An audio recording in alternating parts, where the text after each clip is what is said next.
Diversity in the room, and our idea was that as we desire, we would have people here who have contributed in different dimensions of sustainable development goals. They have worked in issues related to sanitation, and he is the only man in India who is seen as one of the pioneers for more than 30 years now. 50 years, at least 30 years I'm seeing. So 50 years, yes. So that's the and he's known all across for making low-cost toilets available all across the country, and his brand value Sulabh, as they are called, and Sulabh in English means accessible. So that word has picked up a lexicon which is associated with toilets all across. So everybody who has to ask for toilet would say, "Is there Sulabh around?" So that's the identity the word has got in people's landscape and mindset. Particularly the deprived sections of the society, the slums, where he has built a number of toilets all across the country. He has been sort of decorated by the government on several occasions by civilian awards. We are also, without further ado, I would request Dr. Bindeshwar Pathak for his remarks. I'm the founder of NGO, Sulabh International Social Service Organized. I founded this in 1970. And before that, for 2 years, I worked in a society which was formed to celebrate the birth century of Mahatma Gandhi. So 2 years I worked in the society, and after that I founded Sulabh. As time is short, as Shri said, certainly I won't go into detail. Long journey, 50 years. Only just 2-3 points. We have general status in the shop. We got a special status in 1996 and 2011 elevated to general status. The 2 rights in India have general status. As Dilli said, we have been working in the field of sanitation, health, untouchability, social discrimination, energy, education, skill development, the payment for sanitary napkin for girls, and so on and so forth. And we have one museum of toilets, only in the world. Yes. So if you have, next time if you come, I will certainly take you to my museum. This time I have not planned.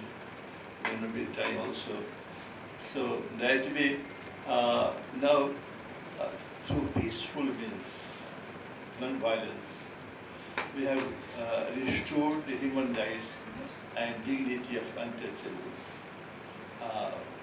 And nobody can believe, and even Gandhi would not have thought that this may be possible, that now we have liberated about 1 million untouchables for this job. But for a model, we have developed 2 towns in Hon'ble and town in Rajasthan, where we restored them from playing night soil, gave them education, vocational training, and they were not allowed to go inside the temple to worship deities. So we did that. And then we helped them to have social status to scheduled Brahmins.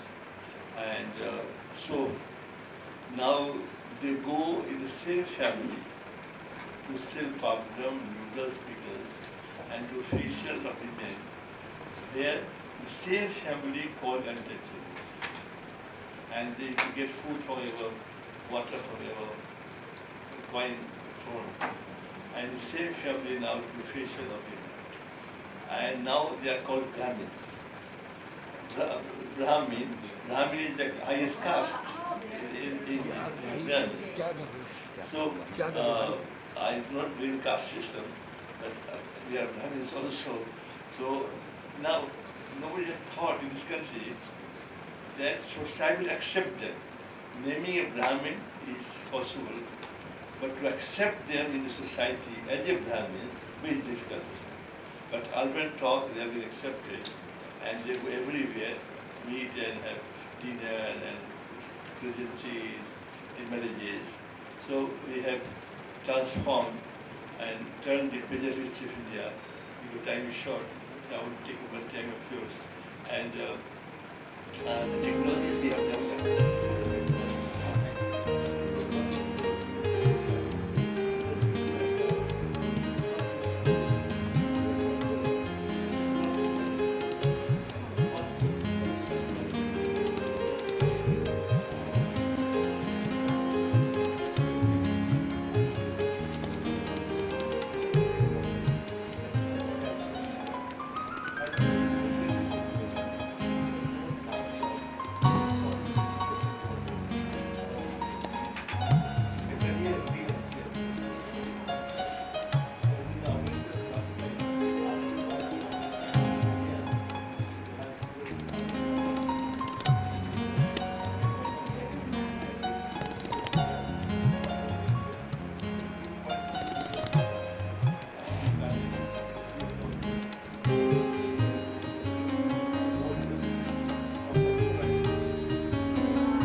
Outset, let me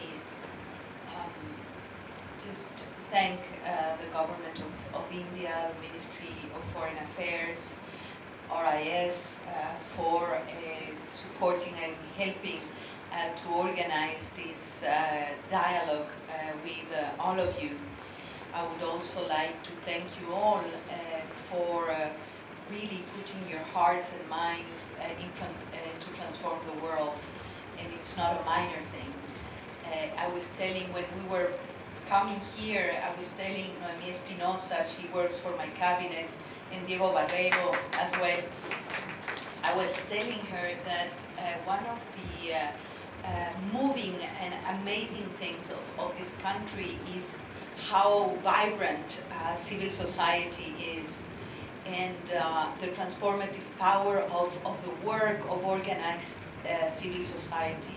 And today I had the privilege to once again witness that and confirm how important organizations of civil society are for improving our world.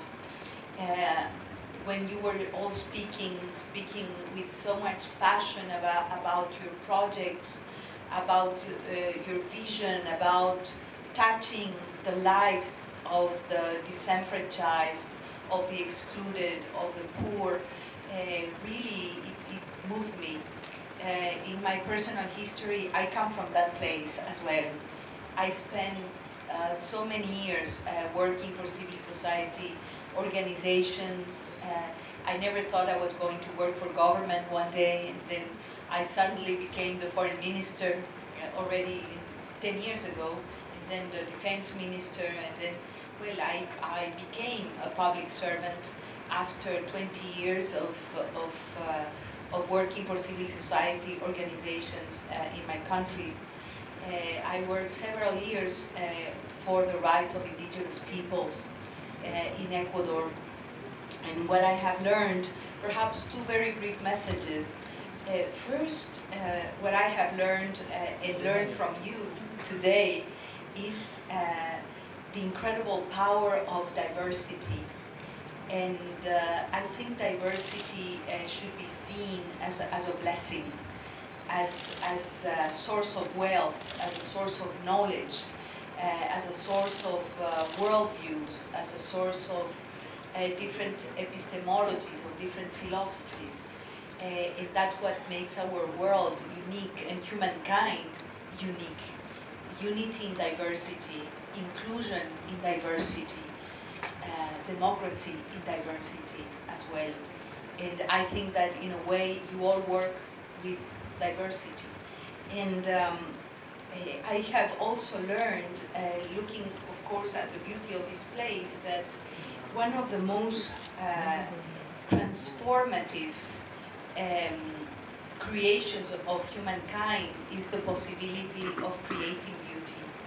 And no matter how you see, understand, or perceive beauty, that's culturally adapted. But when I see places like this, it's by creating beauty that the lives of human beings are transformed. And I think that that has also tremendous power in the work you do. And that includes, of course, the work on sanitation, on water, on health, but they're all interconnected. And I really believe in the power and the transformative power of beauty creation. No matter how we perceive it, where we build beauty, and I really encourage you to continue doing the work you're doing. There is a lot of beauty in the empowerment of women in many different aspects. In the work you do, women drivers, I think that's extremely powerful. Extremely powerful. I would like to have a female driver myself in New York.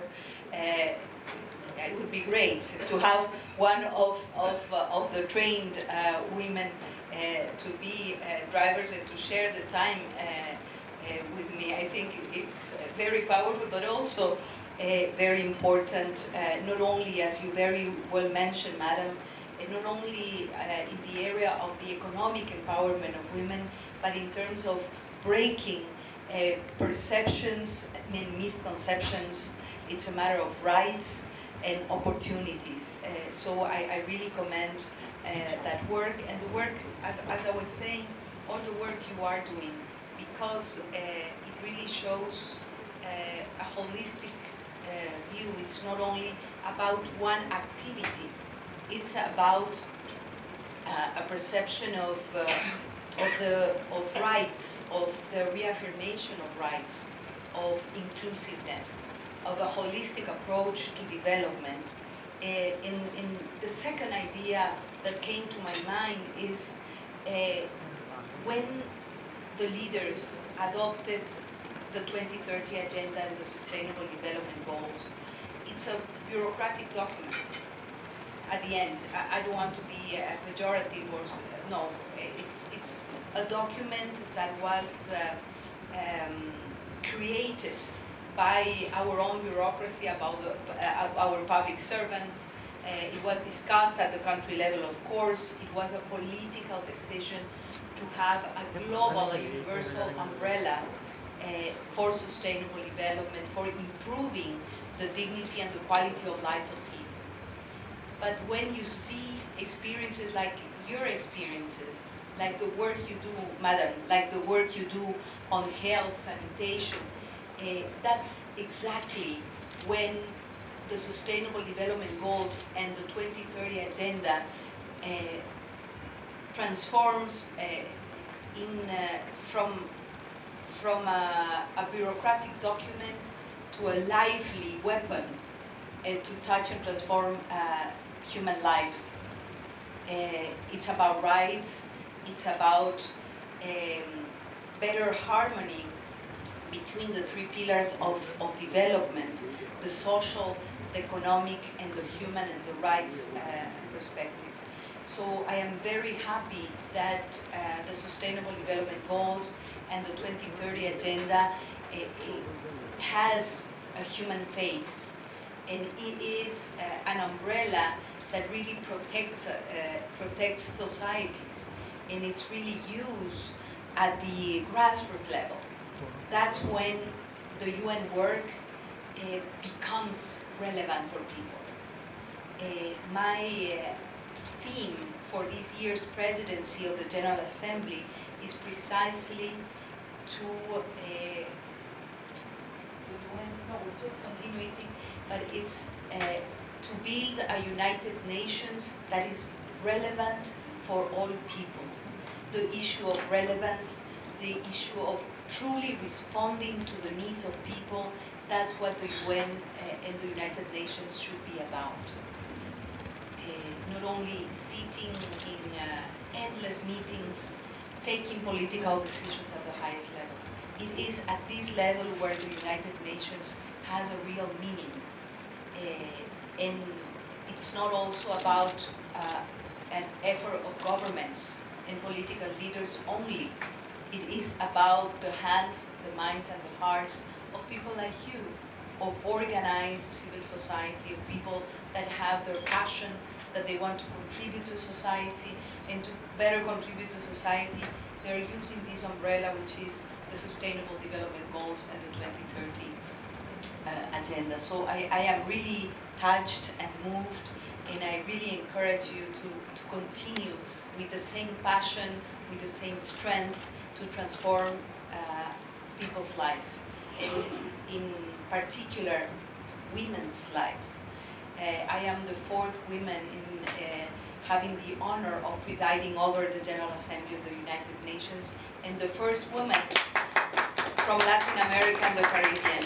So I have among my key priorities is to work on gender equity, on inclusion, on gender balance, on parity, and on the economic and political empowerment of women. And every time I say these words, I would just think about you and the work you're doing. So thank you very much for this opportunity to learn from you. If I have to buy an extra case.